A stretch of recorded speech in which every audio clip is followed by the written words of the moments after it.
Estamos de volta já com imagens do plenário do Supremo Tribunal Federal para a segunda parte da sessão plenária desta quarta-feira, que acompanhamos ao vivo, direto do plenário. Sentemo-nos.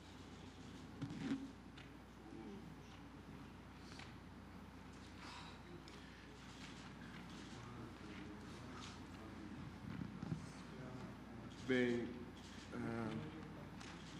Gilmar, consulto os dois relatores se preferem que eu colha os votos nos casos de Vossa Excelência ou vamos ouvir primeiro a ministra Rosa? Acho que eu ouvi a ministra Rosa. Porque me parece que uma coisa prejudica a outra. De qualquer sorte. Mas ela trabalhou. Eu estou à disposição, presidente. Ouvimos a relatora. Estou à disposição de Vossa Excelência. Posso proferir meu voto nas minhas ADIs, que são mais restritas, ou posso participar da votação das ADIs do... Tá bem. Vamos ouvir, então, a ministra Rosa. Então, senhor presidente, senhores ministros, senhor procurador-geral da República, senhores advogados, como relatei, as duas ADIs sob a minha relatoria, 49.613 e 49.665, votam-se exclusivamente contra a Resolução 23.389 do Tribunal Superior Eleitoral por usurpação da competência legislativa do Congresso Nacional, a tese de que, sujeita à definição da representação de Estados e do Distrito Federal na Câmara de Deputados, a teor do artigo 45, parágrafo 1º da Constituição da República, a reserva de lei complementar. Como de resto, dizem, consagrado por esta Suprema Corte, na ADI 267, medida cautelar, da relatoria do ministro Celso de Mello, em que é afirmada constituir a lei complementar o único e exclusivo instrumento juridicamente idôneo apto a viabilizar a concretização, a viabilizar e concretizar a fixação do número de deputados federais por Estado membro. A primeira dessas ações foi proposta pelo governador do Estado da Paraíba, a segunda pela mesa da Assembleia Legislativa, também do Estado da Paraíba, ambos detentores de legitimação de causa nativa, à luz do artigo 103, inciso 4 da Constituição Federal. Presente ainda, no tocante à mesa da Assembleia Legislativa, a pertinência temática exigida diante da proporcionalidade imposta pelo artigo 27 da Constituição entre o número de representantes do Estado na Câmara dos Deputados e o número de deputados estaduais.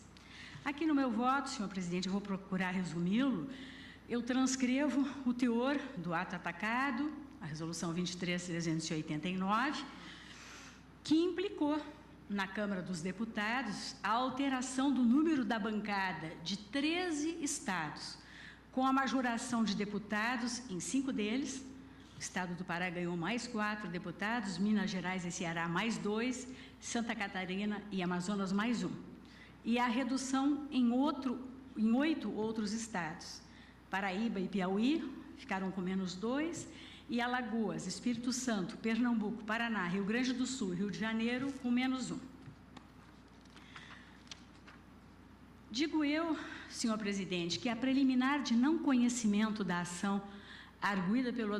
advogado-geral da União e preconizada pelo procurador-geral da República, pareceu-me, em um primeiro olhar, extremamente sedutora,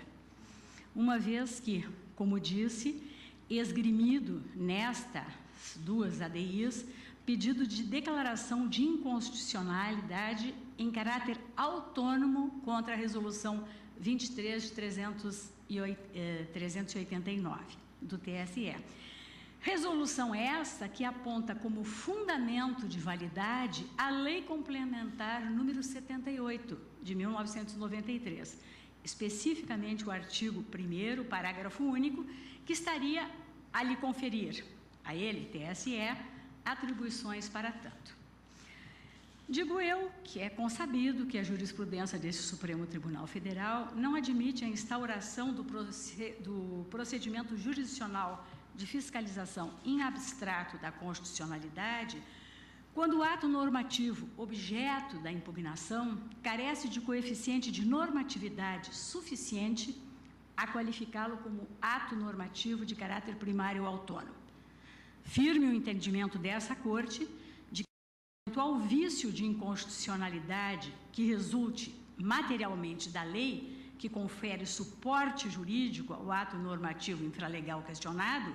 expõe não este ato normativo, mas somente a lei, se o caso, a tutela jurisdicional objetiva. É que, em tal hipótese, aqui eu estou transcrevendo a compreensão do nosso eminente decano, eventual conflito hierárquico normativo com a Constituição, se houver, resultará, pois, de vícios a serem identificados no próprio ato legislativo. Só por repercussão, vale dizer por via indireta, reflexa ou oblíqua, é que se poderá vislumbrar no regulamento em questão possível eiva de inconstitucionalidade.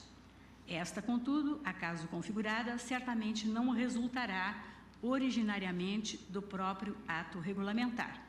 Essa compreensão foi expressa na DI 996, julgamento de 1994.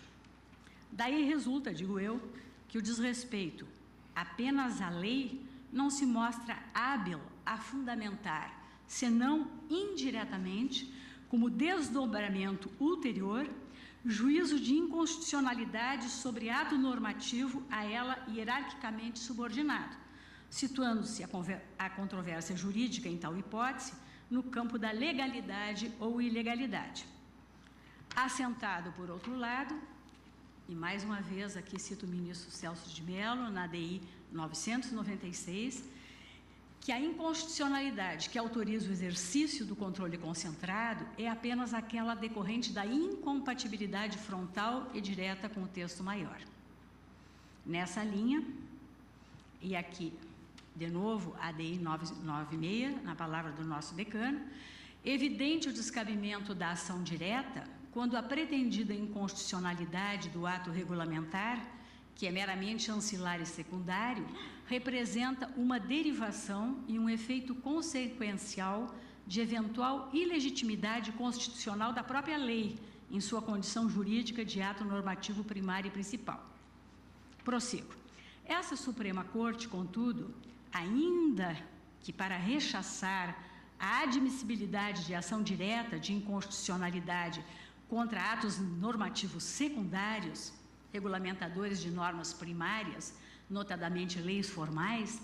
também tem afirmado a viabilidade do controle abstrato da constitucionalidade de ato normativo de natureza regulamentar com conteúdo jurídico normativo essencialmente primário. E aí trago, dizendo, confira-se a emenda da ADI 2792, da relatoria do ministro Carlos Veloso. No mesmo trilhar, cito ainda como precedentes, a ADI 3731, relator ministro Celso Peluso, ADI 2439, relator ministro Gilmar Galvão, ADI 2308, relator ministro Moreira Alves, e também ADI 1383, da relatoria ainda do ministro Moreira Alves.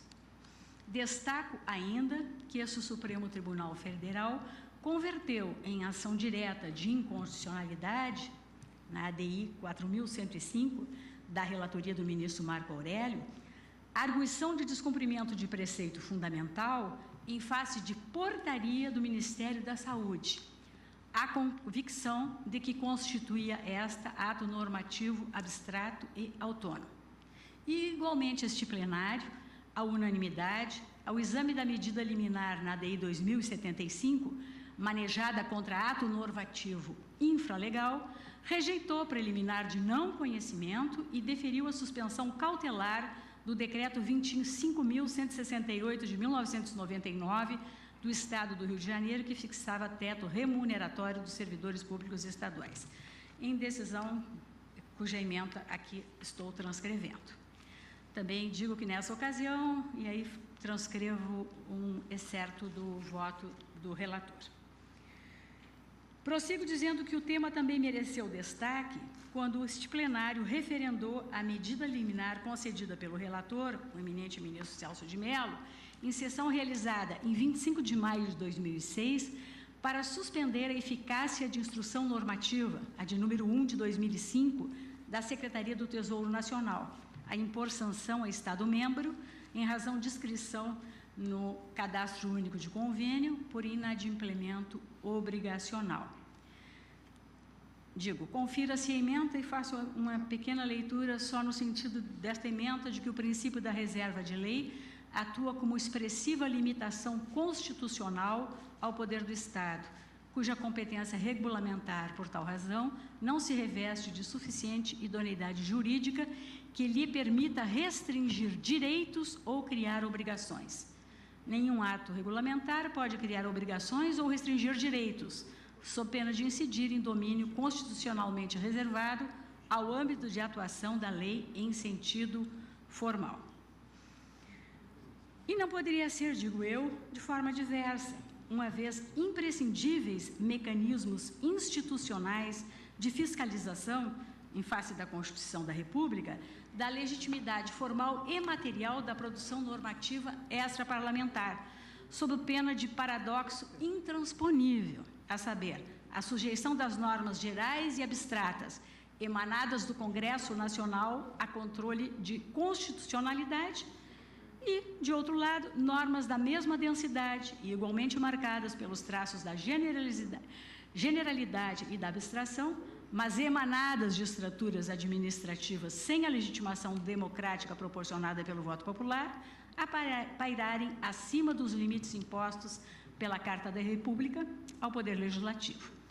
E aí transcrevo a lição doutrinária do eminente ministro Gilmar Mendes, quando diz: estou também convencido de que a clara violação de autorizações legislativas por parte do Poder Executivo, especialmente quando impõe obrigações, não se traduz apenas no descumprimento da lei. Na verdade, fere a própria Constituição, de forma elementar, a ideia de reserva legal. Prossigo dizendo, quanto às resoluções do TSE,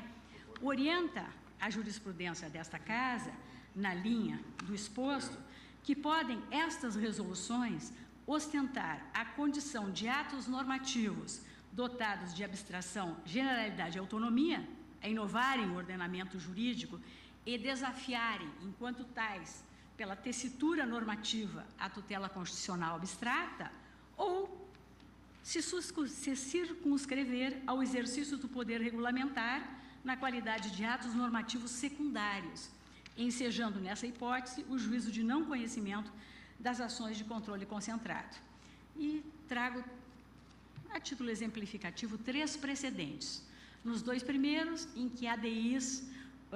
contra resoluções do TSE foram admitidas. No caso, ADI 3.999, da relatoria de Vossa Excelência, ministro Joaquim Barbosa, a ação direta foi conhecida, mas foi julgada improcedente. E o segundo exemplo é da ADI 3345, da relatoria do ministro Celso de Mello, em que também foi emitido o juízo de conhecimento. Por outro lado, na ADI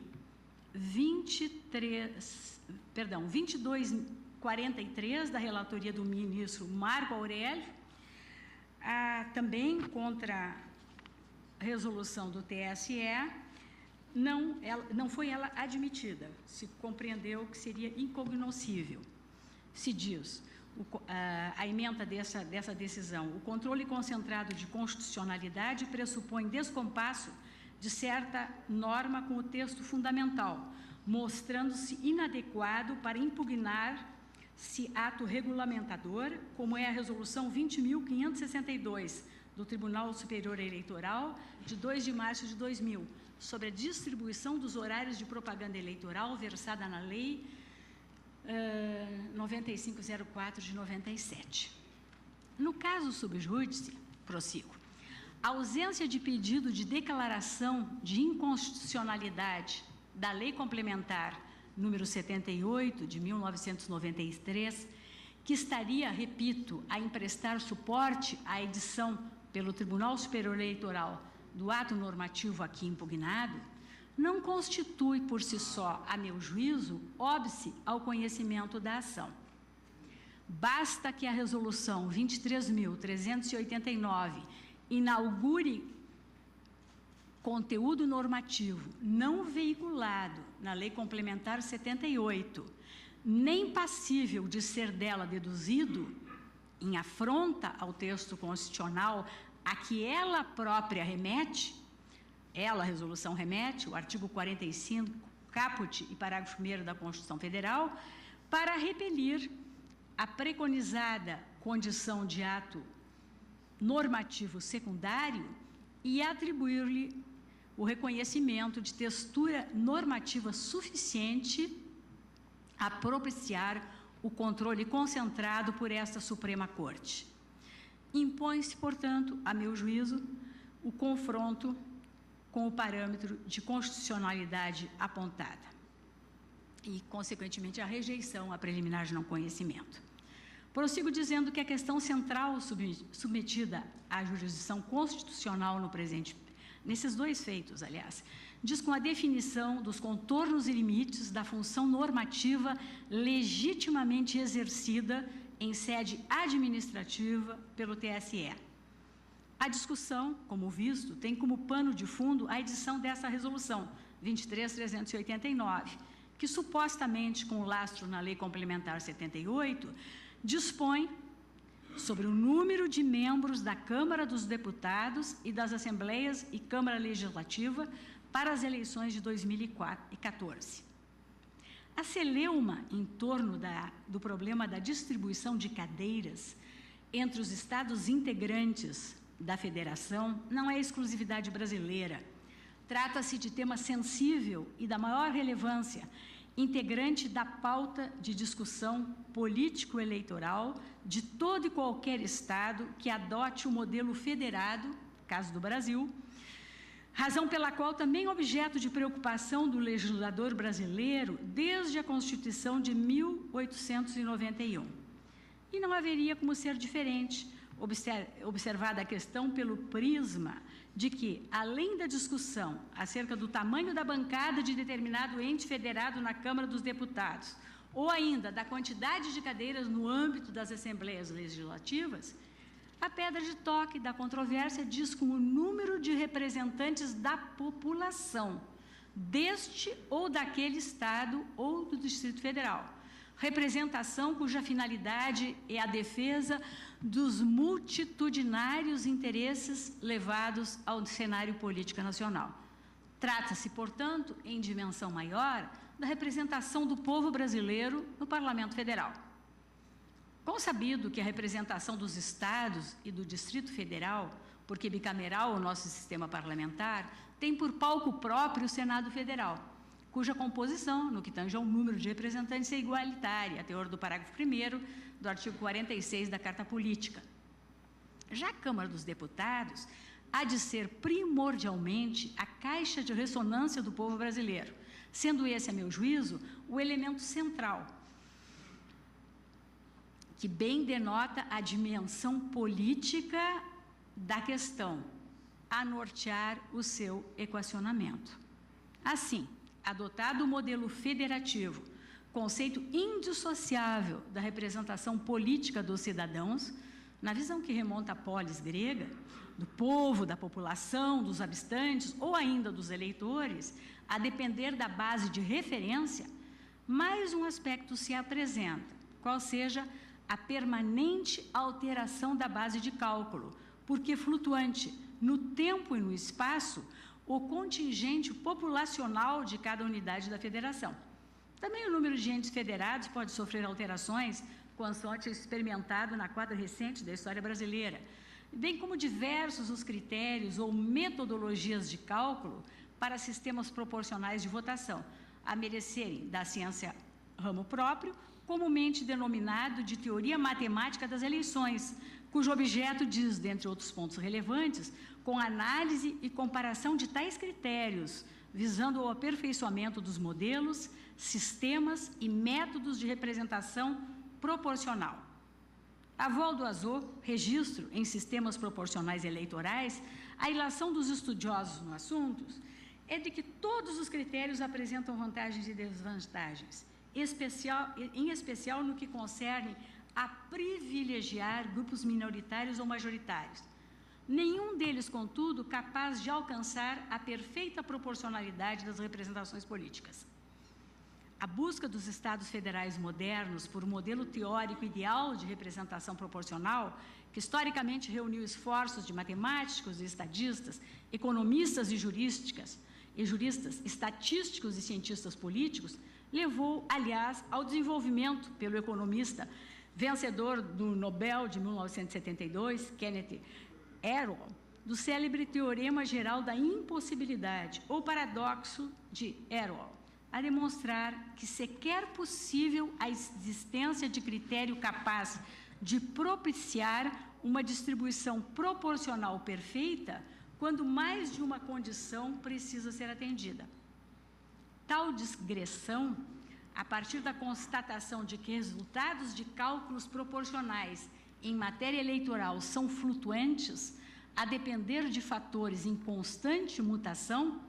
a exemplo do contingente populacional e do critério ou metodologia que se adote, conduz, a meu juízo, ao convencimento de que a questão em apreço ostenta caráter político sensível ao inserir no exercício de estabelecimento do número de representantes de cada Estado e Distrito Federal, inegavelmente amplas discricionariedade e carga valorativa. A esse exame, aqui eu vou coligir os dispositivos que versam sobre a composição da Câmara dos Deputados, presentes em todas as constituições brasileiras e emendas desde a sua segunda carta de 1891, marco da transição da monarquia para a República. E vou me eximir de fazer a leitura, porque o eminente ministro Gilmar Mendes, no seu brilhante voto, já esgotou, a meu juízo, o tema de uma maneira que dispensa qualquer outra consideração. Mas prossigo eu na análise. Da leitura dos preceitos transcritos, em consolidação desses elementos normativos em debate, constato que, à exceção da emenda número 1 de 69, em que alterada a base de cálculo população para o número de eleitores, o que também foi enfatizado pelo ministro Gilmar, os demais textos, 8 no total, se mantiveram fiéis ao fator população ou habitantes.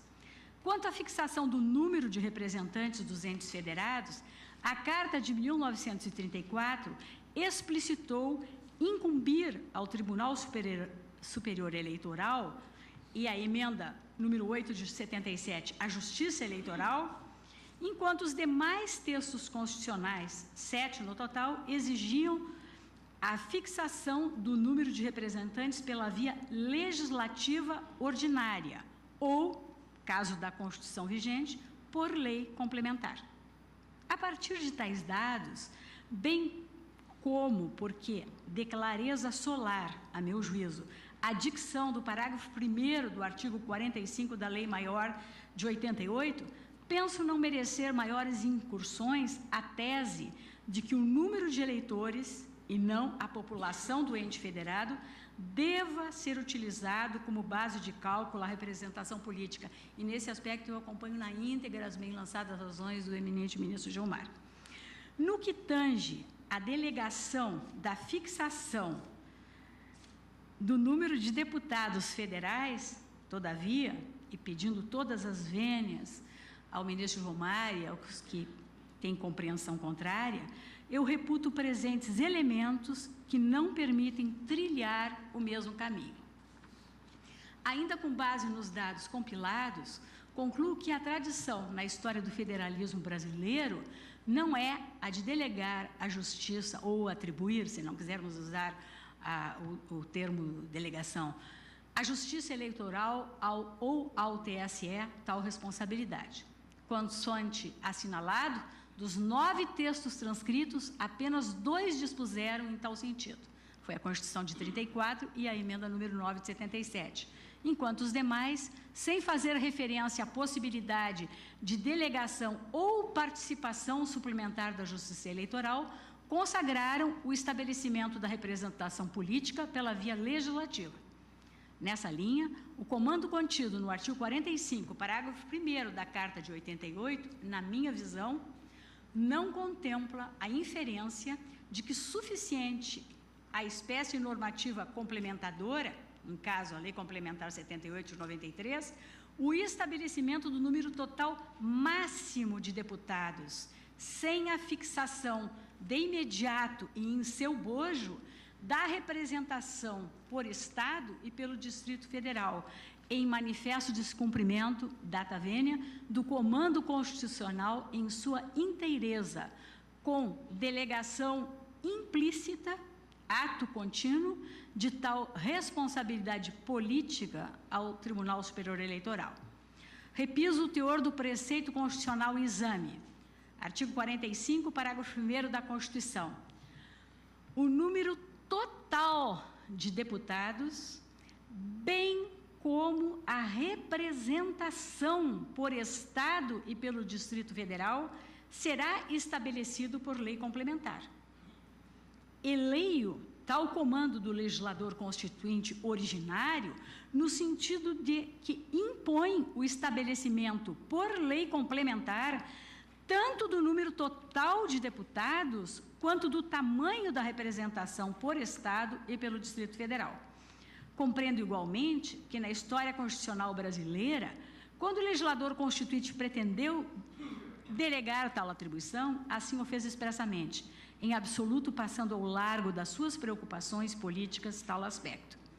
Revelador dessa leitura, além do teor dos textos suplantados pela ordem jurídico-constitucional vigente, é o ato das disposições constitucionais transitórias, em que, pela consciente necessidade de viabilizar a transição dos modelos constitucionais, observada a originalidade dos poderes a serem instituídos, incumbiu expressamente e apenas para tal finalidade, razão de ser das disposições constitucionais transitórias, o Tribunal Superior Eleitoral da edição das normas necessárias à realização do pleito eleitoral de 1988, na hipótese de lacuna normativa específica. Aqui transcrevo o artigo 5º do ADCT.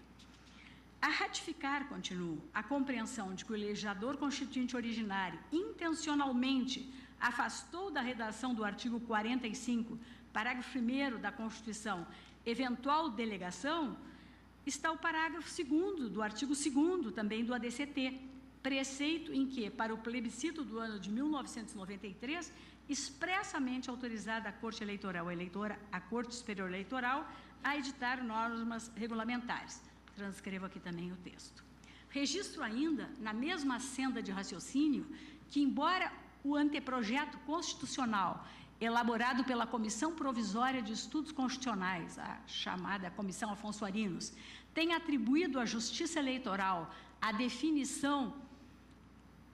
ou melhor, atribuísse à Justiça Eleitoral a definição do número de representantes dos entes federados da Câmara dos Deputados, a lei fundamental que veio a ser promulgada em 5 de outubro de 1988 não contemplou tal possibilidade, o que também reforça a compreensão de que o comando do artigo 45, parágrafo 1º da Lei Maior está a exigir o estabelecimento do número de representantes no bojo da lei complementadora, sem que se possa atribuir ao TSE ou à Justiça Eleitoral esta tarefa. Reproduzo o teor do anteprojeto e aqui vou me eximir de fazer a sua leitura, destacando que, embora esse anteprojeto, como todos sabemos, não tenha prosperado, na verdade, ele teve inegável influência no trabalho das comissões e subcomissões encarregadas de redigir o texto da Constituição de 88. Nesse compasso, eu vou fazendo toda uma referência histórica, dizendo que a ata da Comissão de Organização dos Poderes e Sistema de Governo, já no âmbito da Assembleia Nacional Constituinte, documento que, além de noticiar os embates sobre a modelagem a ser adotada para fins de composição da Câmara de Deputados, registra que a redação do artigo proposto pelo relator da matéria, mesmo após emendas, contemplava a fixação do número de representantes pela Justiça Eleitoral, sem qualquer referência à via legislativa, nos moldes constantes daquele anteprojeto. Feitas essas considerações, prossigo, promulgada a lei fundamental em vigor, sem que em seu texto tenha sido contemplada a atribuição de estabelecer o número de representantes das unidades federadas ao Tribunal Superior Eleitoral, bem como porque expressamente exigida tal providência pela via da legislação complementar, reafirmo, com redobrado pedido de vênia, minha convicção de que o parágrafo 1º do artigo 45 não comporta a leitura constitucional de que suficiente a seu integral cumprimento o fato de a Lei Complementar 78 estabelecer o número total máximo de deputados, deixando de fixar de imediato em seu bojo a representação por Estado e pelo Distrito Federal. E o interessante é que a Constituição, no artigo 45, reza: o número total de deputados, bem como a representação por Estado e pelo Distrito Federal, será estabelecido por lei complementar. Será estabelecido por lei complementar. E a Lei Complementar 78, ela sequer fixa o número total de deputados. Na verdade, ela estabelece um teto. Ela diz: não poderá ultrapassar 513 deputados. Não obstante, justificada pelos objetivos fundamentais da República Federativa do Brasil, consagrados no artigo 3º, incisos 2 e 3 da Carta, de garantir o desenvolvimento nacional e reduzir as desigualdades regionais, aspectos já também realçados com toda a propriedade no voto do eminente ministro Gilmar, a fixação na própria Constituição de número mínimo e máximo de representantes por unidade da federação representa por si só fator de distorção da proporcionalidade relativa à população, a incrementar a complexidade da aferição, o que deve ser levado em conta na definição do método de rateio das cadeiras, de modo a que, na inviabilidade matemática de distribuição perfeitamente proporcional, justamente pelo mínimo de 8 e pelo máximo de 70, nessas condições se assegure pelo menos a menor disparidade possível entre o número de votos necessários para eleger um deputado federal nos diferentes estados. Vale registrar, em abono à compreensão de que, se não se esgota a matéria em considerações de natureza técnica, que a primeira vez na história em que, exercido pelo presidente dos Estados Unidos da América, o poder de veto a uma proposta legislativa, ou foi para rejeitar a adoção pelo Congresso do critério de rateio apresentado por Alexander Hamilton, o que levou à adoção, em sequência, de critério distinto, atribuído a Thomas Jefferson, o qual conduzia a uma distinta distribuição do número de deputados entre os diferentes estados daquela então recém-criada federação.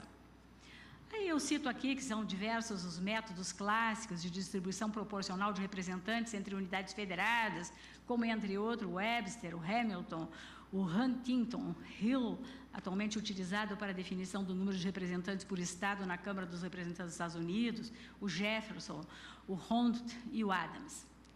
Na experiência constitucional portuguesa, continuo, por exemplo, lançou-se mão do método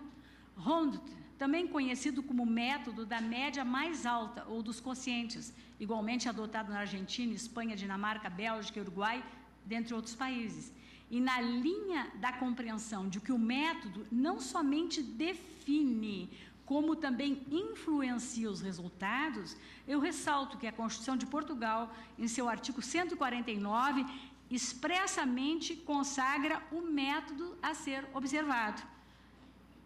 Faço a leitura. Os deputados são eleitos por círculos eleitorais geograficamente definidos na lei, a qual pode determinar a existência de círculos plurinominais e uninominais, bem como a respectiva natureza e complementariedade, por forma a assegurar o sistema de representação proporcional e o método da média mais alta de Hunt, na conversão dos votos em número de mandatos. Assim, prossigo, tenho que a Constituição Portuguesa de 1976, ao cristalizar em seu texto o método de cálculo, pacificou aspectos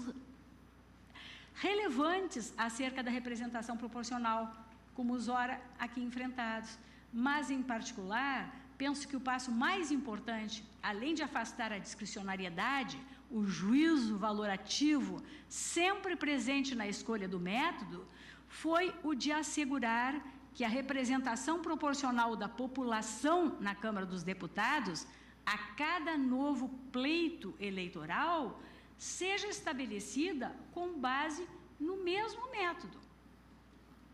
Por seu turno, o método Rondet, quando mesclado com o Jefferson, deságua em um terceiro modelo, o do quociente eleitoral, utilizado pela Justiça Eleitoral Brasileira, em linhas gerais, para definir partidos ou coligações que têm direito a ocupar vagas em eleições proporcionais. E é justamente esse tercio genus que, por analogia, consoante informações prestadas no feito pelo TSE, a Resolução 23.389 pretende fazer aplicar ao pleito eleitoral de 2014, definindo o número de representantes dos estados e do Distrito Federal na legislatura vindoura. Independentemente da constitucionalidade ou não da própria Lei Complementar 78, embora, a meu juízo, seja, sim, com todo o respeito, inconstitucional, dela não é possível extrair fundamento para a fixação do número de representantes por Estado, tal como empreendida na Resolução 23.389 do TSE. Tampouco delegação para tanto. E aqui eu faço a transcrição do texto da Lei Complementar 78, que é uma lei com apenas 5 artigos, mas que imagino que todos, né, o que diz artigo 1º, eu acho que todos têm presente, posso me exibir na leitura, né, presidente, do texto da lei. Reconheço que em nossa tradição político-jurídica, o Tribunal Superior Eleitoral desempenha, na medida em que ocupa a posição de independência quanto aos interesses em jogo no processo eleitoral, papel fundamental na normatização, organização e arbitramento do jogo consubstanciado no processo político eleitoral. E a controvérsia relativa aos limites hermenêuticos da Lei Complementar 78, diante do artigo 45, parágrafo 1º da Constituição Federal, desafia a delimitação da extensão das funções normativas, especificamente previstas nessa lei complementar, tendo em vista o parâmetro constitucional. Com efeito, o escopo da competência normativa do Tribunal Superior Eleitoral, bem como as suas repercussões sobre os princípios da legalidade, da separação de poderes e da legitimação democrática das decisões políticas, é tema de vasto debate no âmbito do direito constitucional eleitoral. E essa normatização, essa organização, condução e arbitramento das eleições por um órgão técnico, especializado e independente, representa, a meu juízo, inegável aperfeiçoamento da arquitetura institucional do Estado democrático, no sentido de oferecer segurança e legitimidade ao processo democrático. Tais exigências de autonomia e independência demandam mecanismos aptos e eficazes para o desempenho de suas funções, o que inclui necessariamente a competência para editar atos qualificados como normativos. Tal poder manifesta-se também pela edição de atos normativos abstratos e de alcance generalizado, como já me referi. De modo análogo, posso afirmar a competência das agências reguladoras para, com base no poder geral de polícia da administração, editar atos normativos visando a organização e a fiscalização das atividades por elas reguladas. Aqui a analogia que o eminente ministro Toffoli também, já em decisão neste plenário, se referiu.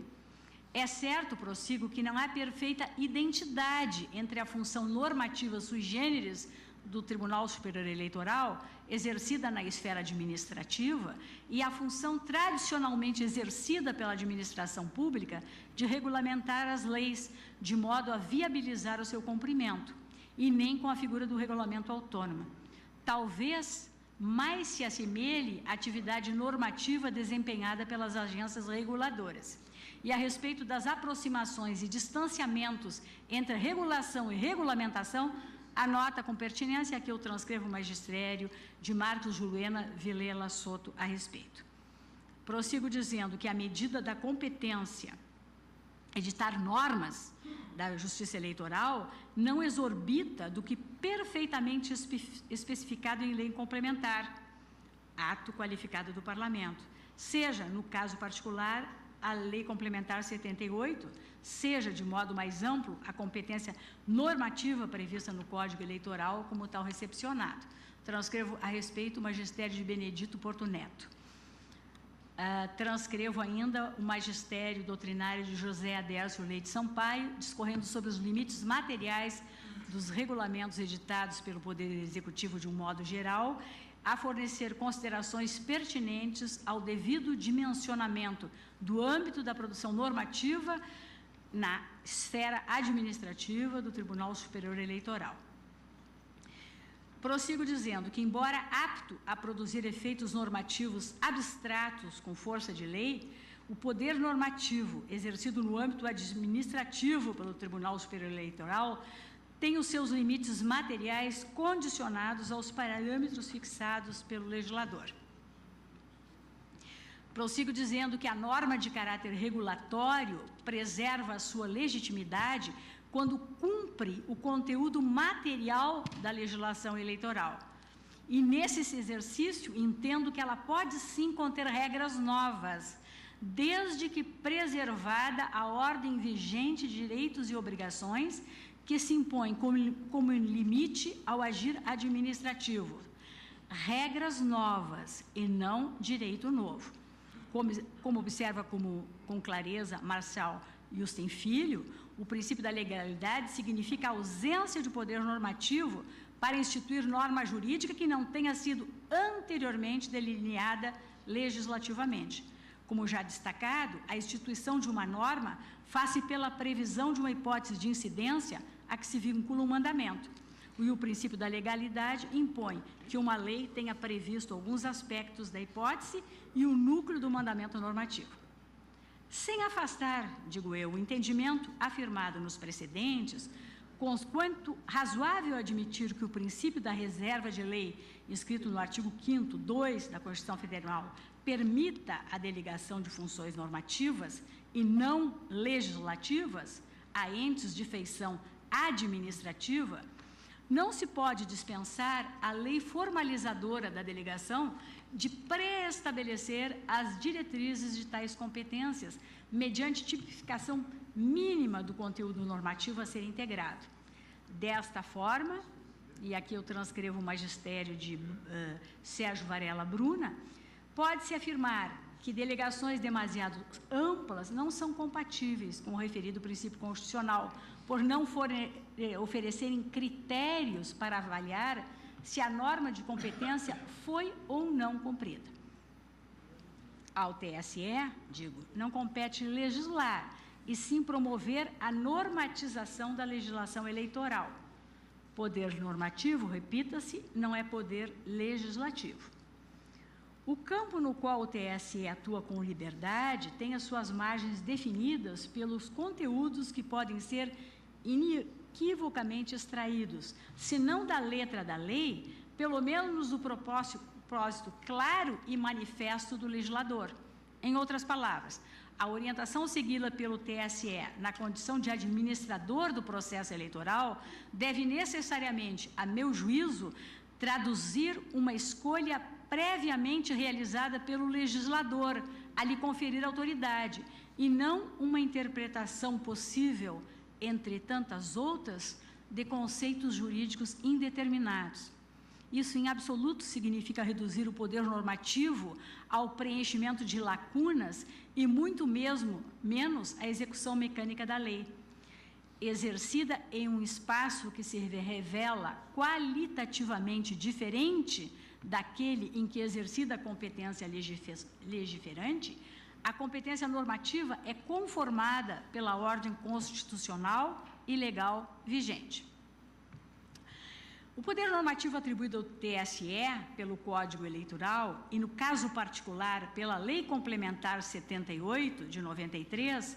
ambos com fundamento no artigo 121 da Carta Política, consiste em instrumento para que dele lance mão o órgão disciplinador do processo eleitoral na consecução das finalidades, objetivos e princípios expressos na Constituição e na legislação eleitoral. O poder normativo do TSE vocaciona-se a traduzir, por critérios técnicos e neutros, a disciplina constitucional e legal acerca do processo eleitoral. Deve, assim, a meu juízo, se compatibilizar com a ordem legal, integrar a espécie normativa primária, adaptando e especificando o seu conteúdo. Nesse contexto, despiciando, entendo, reafirmar que o Código Eleitoral confere expressamente ao TSE poder para expedir instruções e tomar outras providências que julgar convenientes para a execução da legislação eleitoral. E da lei,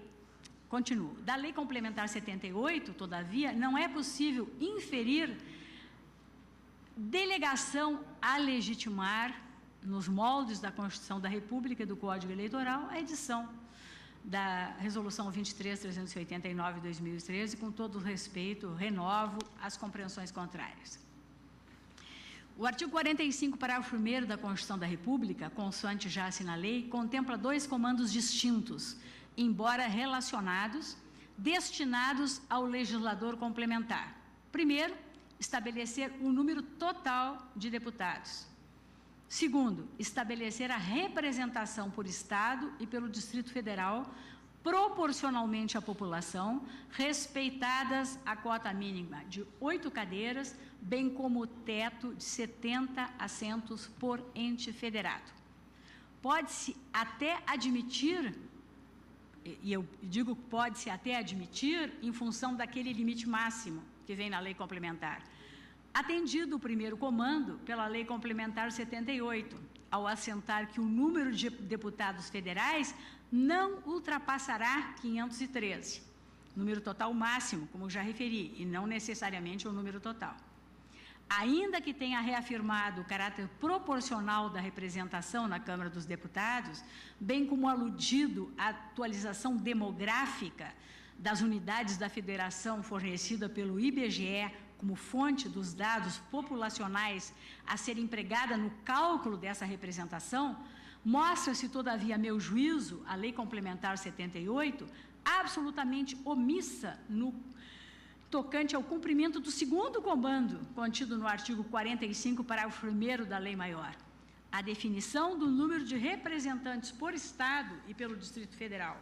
o número das bancadas na Câmara dos Deputados, ou, o que, a meu juízo, teria o mesmo efeito, a precisão de um critério definido para a sua aferição. Ao deixar de observar em sua integralidade o artigo 45, parágrafo 1º da Constituição, a Lei Complementar 78 não concretiza o comando nele escrito, quanto ao estabelecimento dessa representação por Estado e pelo Distrito Federal, proporcional à população. Lá do outro, a Lei Complementar 78, observada a sua dicção, em absoluto, a meu juízo, atribui ao Tribunal Superior Eleitoral, e nem poderia fazê-lo, a meu juízo, por se tratar de competência constitucional indelegável do legislador complementar, a definição dos critérios, a escolha dos critérios para a realização dos cálculos da representação, atribuindo-lhe tão somente a feitura desses cálculos a partir de dados estatísticos fornecidos pelo IBGE. Dito de outro modo, a lei complementar aponta os valores a serem utilizados na equação. Valores estes quais seriam? Os dados demográficos fornecidos pelo IBGE. E aponta ainda o encarregado de inserir os valores na equação e divulgar o resultado da operação, o Tribunal Superior Eleitoral. Deixou, contudo, o legislador complementar de formular a própria equação, incumbência a ele atribuída pela Constituição em caráter indelegável, a meu juízo. Nessa medida, a Resolução 23.389 do TSE não encontra respaldo na atribuição eminentemente executiva a ele conferida por uma das leituras possíveis da lei complementar, qual seja a de proceder à operação aritmética para aferir o número de representantes por Estado. Ora, competência normativa expressamente determinada pela Constituição da República não pode, a meu juízo, ser objeto de delegação, sob pena de fraude ao comando constitucional. Ao confiar determinada matéria ao legislador complementar, a Constituição dele requer uma valoração, uma escolha. A força normativa da Constituição, quando convoca o legislador complementar, é análoga à constrição exercida sobre a atuação do Constituinte Estadual, nos moldes do minucioso exame empreendido pela eminente ministra Carmen Lúcia ao julgamento da ADI 3.140. Na ocasião, impugnada a constitucionalidade do artigo 108, inciso 7, a linha B, infine, da Constituição do Estado do Ceará, em face do artigo 125, parágrafo 1º da Constituição da República, assentou a eminente ministra em seu voto. O Constituinte originário nacional outorgou ao Constituinte estadual a tarefa de definir a competência do Tribunal de Justiça, o qual não poderia deixar de honrar a atribuição que lhe foi assim fixada, nem dela desbordar, conferindo, como se fez na espécie, ao legislador estadual infraconstitucional a tarefa de tornar possíveis novos conteúdos não definidos na Constituição do Estado. A opção do Constituinte Nacional, ao definir a competência para curar o tema, não haveria de ser desconhecida ou descumprida pelo Constituinte Estadual. A ratio deste precedente amolda-se, a meu juízo, sem dificuldade de espécie. Diante do comando inscrito no artigo 45, parágrafo 1º da Carta Política, compete ao legislador complementar definir no diploma legislativo o critério dentre as possibilidades existentes para calcular a distribuição do número de deputados dos Estados e do Distrito Federal proporcionalmente à população e observados os demais parâmetros constitucionais, não podendo a escolha de tal critério, se número não se quisesse, na inviabilidade de definir, que necessariamente, não podendo a escolha de tal critério, que necessariamente envolve juízo de valor, ser transferido ao Tribunal Superior Eleitoral ou a qualquer outro órgão. Não existe autorização para que o TSE exerça juízo de valoração quanto ao critério de cálculo da representação proporcional. Fundamental ainda, a meu juízo, ressaltar o norte representado pela norma do artigo 68, parágrafo 1º da Constituição, ainda que pertinente às leis delegadas, ao dispor que não será objeto de delegação a matéria reservada à lei complementar, o que reforça o convencimento de que a Resolução 23.389 do TSE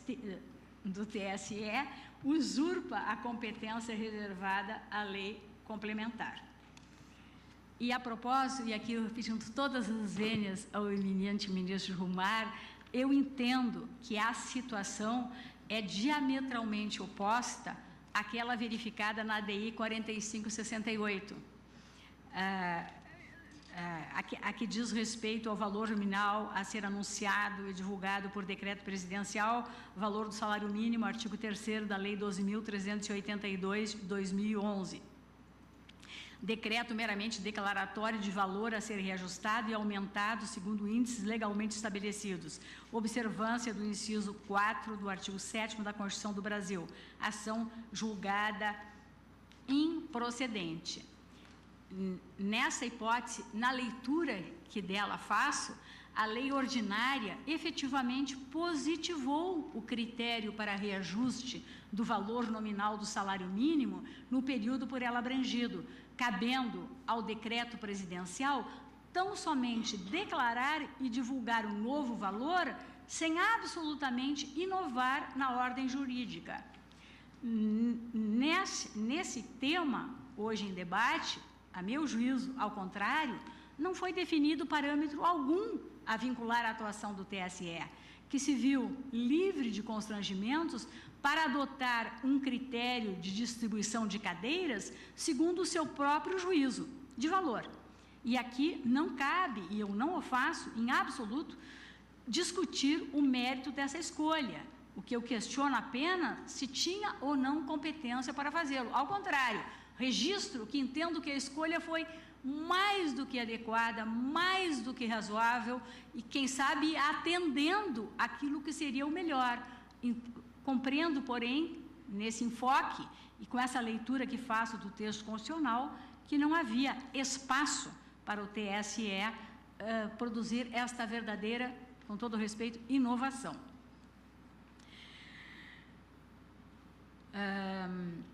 Ao contrário da Lei 12.382 de 2011, que efetivamente fixa, cumprindo o comando constitucional, o valor do salário mínimo e os critérios para o seu reajuste, a atualização durante um determinado período, remetendo ao Poder Executivo a mera quantificação aritmética e divulgação do valor nominal, segundo os índices definidos pelo Congresso Nacional, a Lei Complementar 78, enfatizo, não fixa o tamanho das bancadas estaduais e tampouco define os critérios ou métodos para a aferição da proporcionalidade na distribuição dos assentos em relação à população dos estados, respeitada a cota mínima de 8 e o máximo de 70 representantes. Se a Lei 12.382 não deixou ao Presidente da República, a Presidência da República, discricionariedade alguma na definição do valor do salário mínimo, o mesmo não ocorre na espécie. Reafirmo em que a Lei Complementar 78 não estabelece, como lhe cabia, parâmetros inteligíveis para a atuação do Tribunal Superior Eleitoral. A resolução impugnada evidencia o exercício de plena discricionariedade daquele órgão na definição do critério de apuração da distribuição proporcional da representação dos estados, fazendo, no entanto, a respeito de matéria reservada à lei complementar. E aqui também faço o destaque, já feito pelo ministro Geomar, que, de uma maneira prudente e razoável, o TSE vinculou-se fez uma aplicação analógica dos critérios que têm sido utilizados por aquele tribunal, nos casos em que, de fato, a ele cabe essa atribuição. A renúncia do legislador complementar ao exercício de sua competência exclusiva não se presta, a meu juízo, a legitimar o preenchimento de lacuna legislativa por outro órgão. E é só, encerrando, senhor presidente, digo que não se sustém o argumento segundo o qual o entendimento diverso levaria à insensata exigência de edição de nova lei complementar a cada 4 anos, a fim de que o comando constitucional restasse satisfeito. A só definição na lei complementar da equação do critério a ser observado para o cálculo da representação proporcional, a partir do qual pudesse o TSE efetuar o cálculo para os ajustes necessários, parece-me, em princípio, suficiente. O que entendo que é inadmissível é que se dê um cheque em branco para definir o próprio critério matemático de distribuição das cadeiras, consabido que não existe apenas um só critério, ainda que o TSE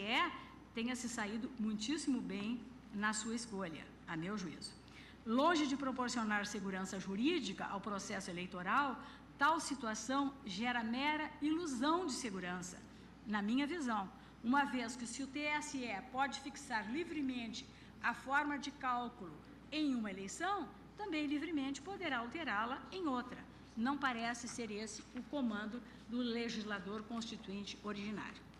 Ante o exposto, senhor presidente, conheço da presente ação direta e a julgo procedente para declarar a inconstitucionalidade da resolução 23.389 do TSE por violação do postulado da reserva de lei complementar ao introduzir inovação de caráter primário na ordem jurídica em usurpação da competência legislativa complementar. E, senhor presidente, eu proponho uma modulação, mas não seria o caso, né, porque acho... Vamos aguardar, né? Vamos aguardar. É como voto, senhor presidente, pedindo excusas pelo tempo. Ministro Barroso. Presidente,